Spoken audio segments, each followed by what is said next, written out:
Hi Dads, Bruce Robinson here from the Fathering Project.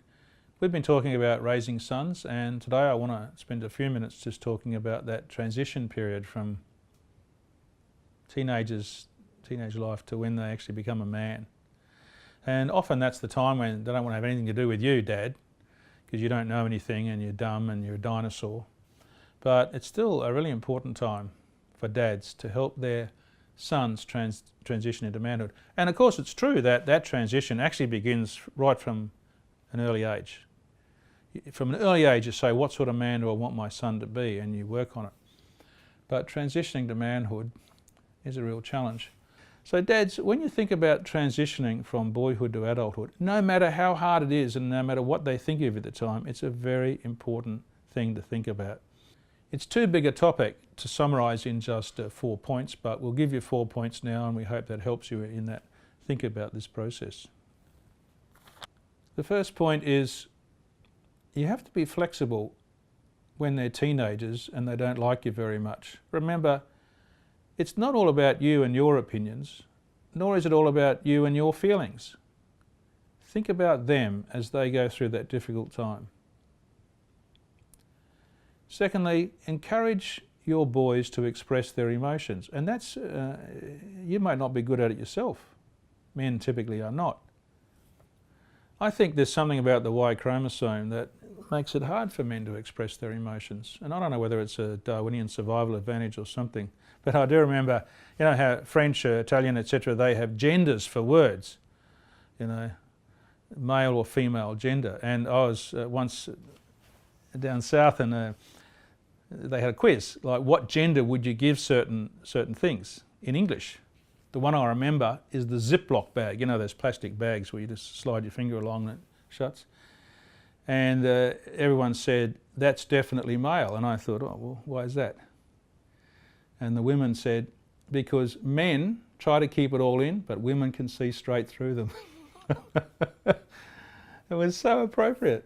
But it's really helpful if you can teach your son to express his emotions and not be a Ziploc bag, but to do it in a positive and healthy way. And honestly, men struggle with this, but once they learn how to do it, then it becomes a strength in life, not a weakness. To be unable to understand and express your emotions is not a great way for a man to go into adult life. Not a great thing for relationships, nor for the healthy working out of emotions. A third point, might surprise you, is to teach humility to your sons as they transition into adult life. Teach them skills that will make them function better in relationships in workplaces, and we have a thing called the 3 A's, which is about humility, I guess. The 3 A's teach them to learn how to affirm, so well done. Teach them to learn how to appreciate, gee, I'm glad you did that. And teach them to learn the 3rd A, which is the hardest one, is to apologise, to be humble enough to apologise. And we used to say, still do in the Fathering Project, think about the human species. There's a couple of things that we're not very good at. One of them is flying. Birds can fly, but human beings don't do it very well. The second thing is apologising. It's so hard for a human being to apologise. I don't know what it is. Me too. So hard to apologise, but once your son grows up into an adult life, learning how to apologise, it becomes a great gift of humility and the ability to function in a group and in a relationship, and including apologise to his children if he's lucky enough to have them in the future. The final thing is, dads, to not shy away from those discussion points that require you to be open and honest and that might be a bit uncomfortable. Sexuality is one of those discussions. We have a completely separate presentation on that, but talking to kids about sexuality, honestly, we ask groups of dads, who's ever had the father-son sex talk? And honestly, they don't all put their hands up. They do not. Maybe half of them do, or a third of them do. But it's really important. And they say, oh, you know, I wanted to have a sex talk to my son, but he said, oh, I know it already, Dad. You don't need to. And he's embarrassed. He doesn't want his dad talking to him about sex and sexuality. But here's the thing about the Fathering Project is we think it's important. So here's a benefit to you. You can say to your son, well, I know you know it already, but I was told by the Fathering Project and the dad's group at school that it's very important. And I'm sure all the other dads will be doing it, so please humour me. Humour me and let me do this, or I'm going to feel really bad as a dad that I've let you down. Honestly, that works a treat. Humour me, I've been told I need to do it. I did that to my oldest son. And he said he knew it already, and we went for a hike and we had the father-son sex talk. And I said, and he was, really interested because I'm telling him all sorts of stuff. And I said, anyway, you knew all that already, but thanks for humouring me. Anyway, all the way back on the hike, which lasted about 2 hours, yap, asking me questions about divorce and affairs and everything that he could think of. Because, obviously his friends at school have gone through all sorts of things and their parents. So don't shy away from that. And when it comes to those important things that you have to be open and honest about, that includes values. We've talked before recently about teaching boys to respect women as they grow older, but respect in general. But you can only say so much. Remember, you have to be willing, as we're saying now, to go there and talk about it, even though you'd rather not and you wish someone else would do it. Why can't the school do it? You have to do it, dads.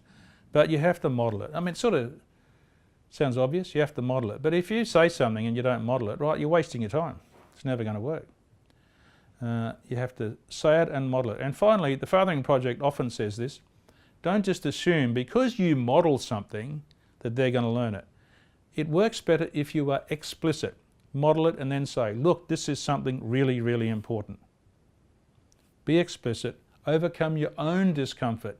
To talk to them about things that matter as they transition from being a boy into a man. I mean, you've got to ask yourself, what sort of man do you want your children, what sort of man do you want your boys to be? It's such a big question. You think about it now.